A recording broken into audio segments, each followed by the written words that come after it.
So what we're going to do here one more time just on the burn demo, just kind of give you a really good idea. If you had a bunch of wires in one area, I'm going to do a burn of all these wires together, right? So obviously one wire gives you a big flame. This will give you a pretty darn big flame. So I'll show you here. So basically, you can see that with a bunch of wires together that don't have a good heat rating, any little thing could definitely cause that to spark up a lot quicker, right? So when you have a wire that kind of just dissipates that heat and even that flame, it'll definitely help to prevent any kind of catastrophic stuff. So we'll do that one more time here.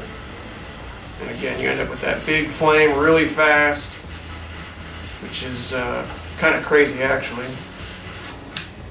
But that is definitely something you don't want with your wire. You want it to do like ours does, where it has that outside layer, inside layer, and it just dissipates that heat and kind of spreads it out to where it doesn't burn through. But as you can see with this kind of wire, it burns pretty much immediately, and a lot hotter than it would have had it been a high temp wire. So